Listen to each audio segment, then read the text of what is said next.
¿Qué sucedió en la década de 1810? ¿Qué sucedió en la década de 1820? ¿Cuáles fueron las relaciones realmente estrechas o distantes entre neogranadinos y venezolanos? ¿Cómo se conformaron los ejércitos neogranadinos? En realidad los ejércitos neogranadinos eran incipientes, pequeños, débiles contra un enemigo grande, fortalecido, poderoso y casi omnipresente. En realidad hubo un apoyo popular desmesurado a Simón Bolívar o a Francisco de Paula Santander. ¿Qué papel jugó la región de Boyacá en el proceso de ruptura de las relaciones con los realistas y la independencia y la recuperación de las repúblicas que existieron entre 1810 y 1816? Para entender estas connotaciones y estos diversos procesos que marcaron las repúblicas hasta el día de hoy y su carácter político, conversaremos con Isidro Vanegas Useche, profesor de la Universidad Pedagógica y Tecnológica de Colombia con sede en Tunja y quien es autor de diversos libros importantísimos para entender este periodo. Profesor Vanegas, hay una especie de, no sé si llamarlo mitología, mentira colectiva bien habida, una especie de noción consensuada, mítica sobre la independencia, y esto lo digo porque hay una especie de subvaloración de la década de 1810. Sigue siendo frecuente utilizar el término patria boba, sigue siendo frecuente suponer que en esos años lo que pasó era una especie de juego, que no era nada en serio, y que, digamos, no había tampoco una especie de confrontación real frente a muchas cosas.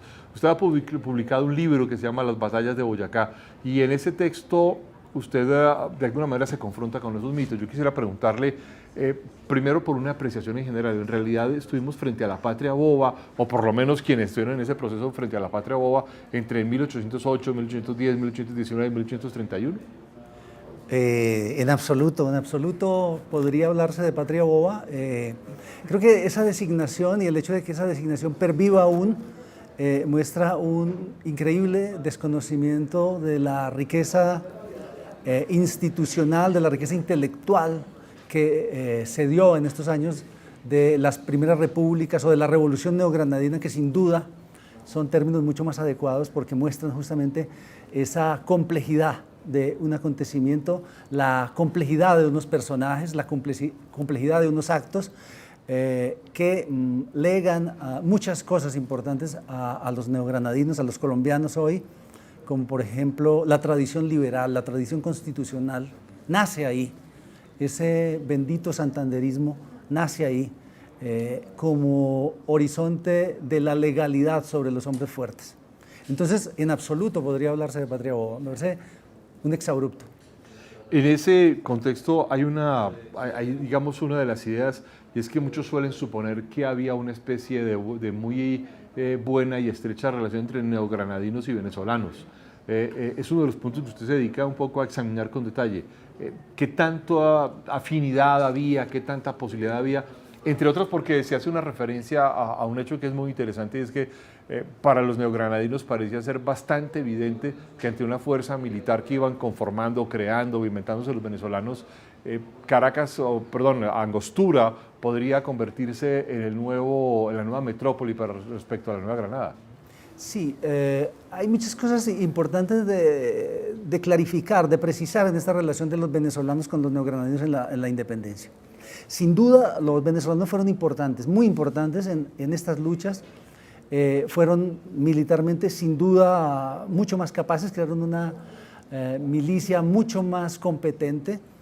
Hubo líderes intelectuales también de una gran complejidad, pero los neogranadinos fueron capaces de liderar su propia independencia, su propia autonomización, fueron capaces de apropiarse del pensamiento moderno de la época en términos políticos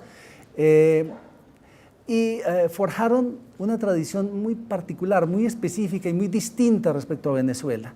Y la nuestra es una tradición en la que los militares no tienen un rol muy destacado, ni política ni socialmente. Eso hace que se ponga más énfasis en lo político, en la lucha política, en la creación política, en el debate político, y que se le dé menos espacio digamos, a las voces autoritarias, al cuartel. Nunca hemos congeniado con lo militar, y creo que ese es un legado fundamental de esos primeros neogranadinos que crearon una tradición en la que, por ejemplo, la guerra a muerte de Bolívar fue muy mal vista por los neogranadinos. Ellos terminaron articulándose a la lucha que habían organizado los venezolanos en el oriente, a partir de Angostura, pero con mucha, digamos, con mucha suspicacia respecto a la posibilidad de que los venezolanos pudieran querer hegemonizar todo este conjunto que en la época se llamaba la tierra firme. Es decir, que los venezolanos terminaran tratando de organizar estas dos sociedades, estos dos embriones de naciones, como si fuera un territorio para ser manejado por los militares. Entonces, hay una diferencia fundamental desde ahí. Hubo muchas formas de colaboración entre venezolanos y neogranadinos. Los venezolanos aportaron, por ejemplo, una radicalización muy importante de la revolución en el año 1812. Ahí es cuando llegan los emigrados de Venezuela. Pero aparte de esa colaboración, aparte de esos muchos espacios de experiencia común, los neogranadinos forjan una historia muy particular y se afirman en que la Nueva Granada, es distinto. Por eso, el proyecto de la República de Colombia de 1819 a 1830 nace muy frágil, porque ya había dos tradiciones políticas, dos culturas políticas, podríamos decirlo, bastante distintas, bastante diferenciadas. Entonces, si bien había un proyecto común que era, sobre todo, construir una fuerza militar y un Estado capaz de enfrentarse de manera exitosa a los españoles, a la corona española, sin embargo, había ahí dos procesos políticos con raíces bastante distintas. Y eso me parece importante para comprender por qué no funciona el proyecto de la República de Colombia, que es en gran medida un proyecto de Bolívar, un proyecto hecho a la medida de los deseos de gloria, lo que se llama Gran Colombia, que es un nombre posterior, la República de Colombia, o más comúnmente llamado Gran Colombia.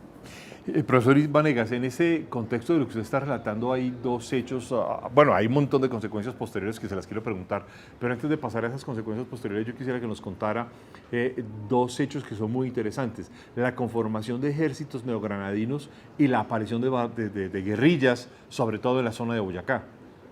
Bien, el ejército neogranadino, el que va a llegar a mediados del año 1819, a la provincia de Tunja y que luego se va a diseminar por el centro de ese antiguo virreinato, está conformado en parte por venezolanos, los venezolanos y los ingleses que trae Bolívar desde Angostura, pero la gran parte de esos soldados que llegan a combatir en el Pantano de Vargas o en la batalla de Boyacá son neogranadinos, son una gran parte llaneros, los que han reclutado Santander durante los meses anteriores, un muy pequeño resto de los soldados que habían peleado en las primeras repúblicas y que habían debido huir, pero en realidad era un número muy pequeño. Es un ejército construido sobre la marcha. Hay que tener en cuenta que la formación de un soldado en esas condiciones, y Santander lo cuenta, dura 3 semanas más o menos. Es realmente muy básico, es los movimientos militares básicos, lo que se le enseña a sus soldados. Lo mínimo para marchar. Sí, lo mínimo para marchar, para saber tomar las órdenes, para manejar el arma. Entonces, gran parte de esos soldados son llaneros, pero luego, y es lo novedoso del análisis que uno puede hacer hoy, es que muchos de esos soldados fueron soldados del altiplano, soldados de la provincia de Tunja, de lo que hoy es Boyacá, que se incorporaron muchos de ellos de una manera entusiasta, voluntaria, a ese ejército independentista, a ese ejército de los patriotas. Entonces, es importante porque normalmente la mitología se ha construido con base en el soldado llanero, que indudablemente fue importante, pero se ha olvidado ese otro componente que fue fundamental. Y importa la población de Tunja, de esa provincia, que se incorpora al ejército, no solo por ese hecho, sino por el hecho de que el apoyo que da la gente, que dan los campesinos, los hacendados, la gente común, las mujeres, es fundamental para entender el triunfo de los ejércitos patriotas. Es decir, el ejército patriota triunfa no solo por la capacidad organizativa de Santander, indudable, por la pericia militar de Bolívar también, indudable, pero sin el apoyo masivo de la gente del altiplano, ese triunfo hubiera sido prácticamente imposible. En ese, ahí usted cuenta con detalle, digamos, en ese contexto algo que es interesante, eran unos sujetos, los boyacenses, los campesinos, los del altiplano, que son reclutados, que además venían con unas ruanas inmensas, con un sombrero grande, detrás del que había una cabellera frondosa, que además no conocían las armas de fuego, que no tenían claro cómo moverse, pero además hay otro hecho, es que nos han dicho siempre que estos ejércitos patriotas todos iban henchidos con el corazón en la mano por luchar por la independencia, y la verdad es que cuando uno mira en detalle y mira los archivos no es así. Había muchos motivos para enrolarse, cobrar venganzas, tener de pronto un pago, pero sobre todo acceder al botín de los derrotados. Había muchos más motivos y además era muy variopinto, tampoco era tan claro que unos fueran patriotas y otros fueran realistas. Sí, usted toca un punto muy importante y es digamos, la multitud de motivaciones que hay en ese ejército. Bueno, es normal, en todos los ejércitos los soldados van por una cantidad de motivos que no son necesariamente los motivos del alto mando o del general que finalmente es heroizado. Como usted señala, hay muchos motivos digamos, muy particulares, muy personales, desde la venganza, el deseo de botín, la posibilidad de salir de su comarca. Una parte por lo menos significativa es de soldados enrolados a la fuerza. Pasó en todas las guerras en la época, o sea, no es de extrañarse. Pero también hay, digamos, y no hay que ignorar, gente que acudió a ese llamado también por razones políticas, es decir, porque se sentía en medio de una decisión fundamental y era, vamos a apostarle a una nueva nación, a una república, a estos derechos, una cosa que era en su momento un poco indefinido ese proyecto. Pero mucha gente le apuesta a eso, le apuesta desde una manera intuitiva, otros de una manera más elaborada, por ejemplo, gente que conocía los discursos y las ideas políticas de la época, las había estudiado, era, digamos, la élite educada, letrada, muchos de ellos participan, pero también hay gente, digamos, más humilde que puede acceder de una manera un poco más intuitiva a esas nuevas ideas, como esas nuevas ilusiones que va creando la República, la ilusión de tener más libertad, la ilusión de dejar de ser esclavo, por ejemplo. Son ilusiones poderosas que también llevan a la gente a participar, pero usted tiene razón en el sentido de que son motivos muy variados y además motivos que se conjugan, es decir, el que va con una idea muy clara de qué es una república probablemente esté también motivado por razones personales. La guerra crea un círculo vicioso de violencia y de venganza, de rencor, que es necesario a todas las guerras. No se puede ir a una guerra donde no hay un enemigo, donde no hay una pasión muy fuerte que mueva a la gente, que le impulse a morir, a hacer cosas dramáticas que normalmente no hace.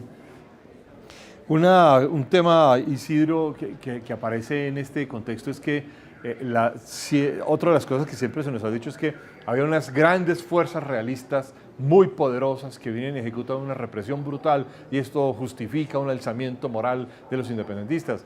Pero cuando uno mira realmente las fuerzas de Pablo Morillo desde entrada, el comandante que los españoles envían, los realistas envían a la retoma, desde entrada está diciendo: necesito más hombres, necesito recursos, necesito pertrechos, necesito pólvora, necesito fusiles, necesito caballos.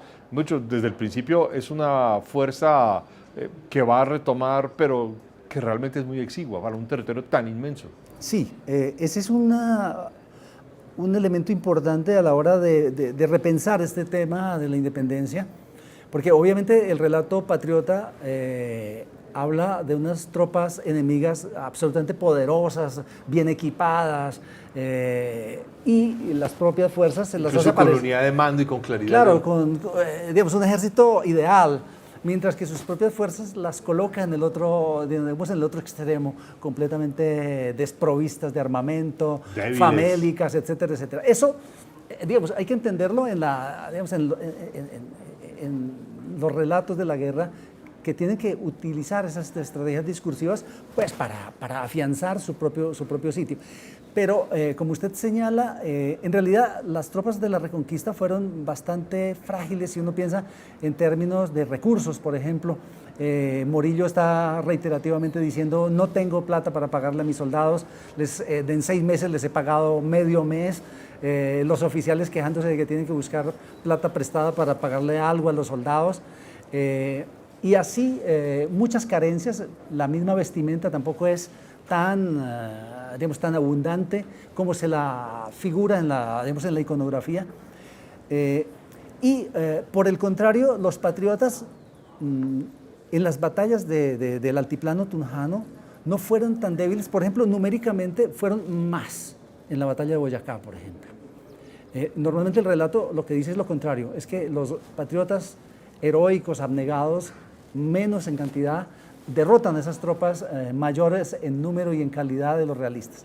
Ahora, hay un elemento importante en esto de la superioridad numérica de los patriotas, y es que nos remite de nuevo al tema del apoyo popular en el altiplano tunjano. ¿Sí?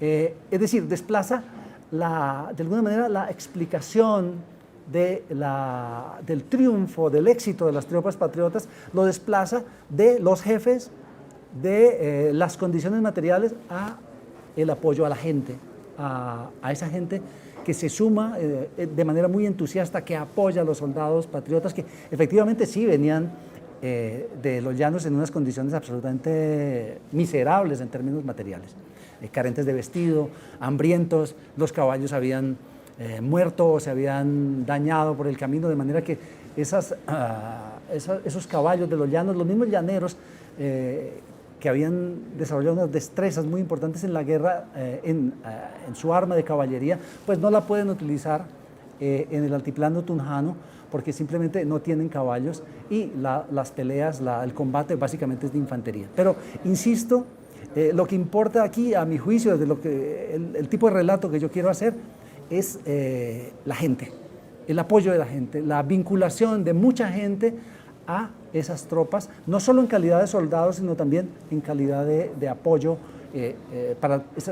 Un ejército necesita muchas cosas, necesita vestuario, necesita alimentos, necesita quien transporte cosas, bueno, y un apoyo realmente importante ahí. El apoyo estaba encarnado, y quiero preguntar esto, digamos, con ánimo un poco de ampliar la explicación, encarnado porque era un apoyo a Santander y los neogranadinos, o porque era un apoyo a Simón Bolívar y los venezolanos. Yo creo que un apoyo en parte debido a esos liderazgos. Aquí, en los meses anteriores a la batalla de Boyacá, por ejemplo, se conoce ya que la invasión o la expedición hacia el centro del reino es inminente. Ya se sabe que Bolívar y toda esta gente va a venir, se sabe que existen unos hombres patriotas organizando un ejército en los llanos, y sin duda que los liderazgos políticos y militares son fundamentales en la movilización de la gente. Pero hay algo absolutamente central en esa movilización, y es como el rescoldo de esas primeras repúblicas, como el recuerdo, las ilusiones creadas en esas primeras repúblicas, es decir, esa historia de juntas, esa historia de elecciones, esa historia de constituciones, esa historia de nuevos gobiernos. Eso marca la vida de la gente y crea unas ilusiones para mucha gente. Esas primeras repúblicas fueron caóticas, terminaron de alguna manera desgastando el ánimo de la gente, como volviendo a la gente pesimista sobre la posibilidad de un nuevo orden político, pero la reconquista, es decir, la represión de los españoles, de Morillo y acá, de la tercera división, de Barreiro, de toda esta gente, que hace que los campesinos, toda la gente tenga que entregar todo lo que tiene para mantener ese ejército realista. Eso reaviva esas ilusiones de las primeras repúblicas, y en ese sentido, para volver al tema que usted me plantea, hay también, aparte de esos liderazgos militares, una especie de renovación de la ilusión que hace que la gente se vincule y apoye al ejército patriota. Es decir, no solo es la represión de los realistas, no solo es el liderazgo de Bolívar y de Santander, sino también que hay en la gente, en mucha gente, por supuesto que no todo el mundo, pero mucha gente se siente comprometida con un proyecto de nuevo orden político. E insisto nuevamente en esto, es no solo los líderes políticos, los notables de Tunja, sino que esas cosas nuevas, esos sueños nuevos que desencadenan las primeras repúblicas, también afectan, también son apropiados por gente común, el alcalde del pueblo, el hacendado, el tinterillo, etcétera, etcétera. Hay mucha gente que se compromete con ese proyecto político que ven en el año 19 como con la posibilidad de resurgir, de volver a renacer y quizá de hacerlo de una manera más ordenada y más firme de lo que había sido en esas primeras repúblicas. Una cuestión que suscitan sus respuestas que es muy interesante y es que tiene consecuencias contemporáneas. Contemporáneas me refiero a toda la historia del siglo XIX y XX y al mundo contemporáneo, y es que en Venezuela los militares han jugado un rol importantísimo en la conformación de la política, mientras que en Colombia su rol siempre ha sido supeditado a las decisiones políticas. Esto, con sus explicaciones, tiene una clara interpretación sobre el proceso de independencia.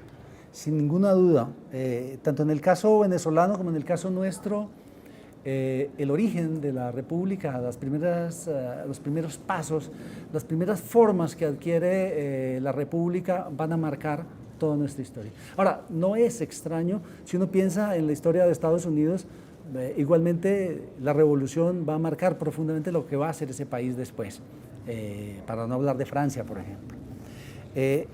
Y en el caso nuestro, yo creo que una de las cosas más positivas, una de las cosas que más gratitud, si uno pudiera decirlo de esa manera, que más gratitud podría provocarnos respecto a esas gentes que intervinieron en esa etapa, es habernos legado mucha suspicacia con los militares. En el buen sentido, es decir, en el sentido de que los militares son un instrumento de la República. En el mejor de los casos, son un instrumento de la libertad. Por eso, necesariamente, tiene que ponérsele límites siempre, y por eso siempre que tiene que ser un cuerpo, una organización pequeño, que los civiles manejen. Digamos, la existencia, por ejemplo, hoy de unas Fuerzas Armadas enormes es una cosa extraña en la historia colombiana. O sea, es de los últimos 20 o 30 años. En toda nuestra historia anterior, las fuerzas militares, el ejército, ha sido muy, muy pequeño. A veces quizá demasiado pequeño, excesivamente pequeño, y yo creo que eso... Como en el tiempo de José María Melo, por ejemplo. Por ejemplo, momentos en los que el ejército en todo el país eran 300 o 500 soldados para tratar de dar un poquito de orden a este territorio tan inmenso y a una cantidad de gente realmente considerable. Otro elemento muy ligado a eso es la riqueza de nuestra historia constitucional, que también nace en esas primeras repúblicas, que a veces yo creo que no valoramos mucho. Porque usted comenzaba diciendo algo que yo quiero recalcar, y es que con esta celebración del Bicentenario del año 19 se ha tendido a creer que todo comienza ahí en el año 19. Y en realidad lo que marca el año 19, lo importante del año 19, es que consolida la independencia, por un lado, que ya se venía dando, no hay que olvidar las declaraciones de independencia del año 1813 y 1814, pero además, aparte de las declaraciones, toda una movilización para independizarse. Entonces, por un lado es ese afianzamiento de la independencia, pero por el otro también es el afianzamiento, la profundización del proyecto de la República. Y eso nace en las primeras repúblicas, y el año 19 lo que hace es darle una mayor posibilidad de que se materialice, de que se desarrolle lo uno y lo otro, la independencia y la república. Entonces, yo creo que hay muchas cosas importantes en esa primera etapa de nuestra historia nacional. Pues, profesor Isidro Vanegas, muchas gracias por haber participado en Hechos y Relatos de la Nación. No, la gratitud es mía, ha sido un placer estar aquí. Muchas gracias.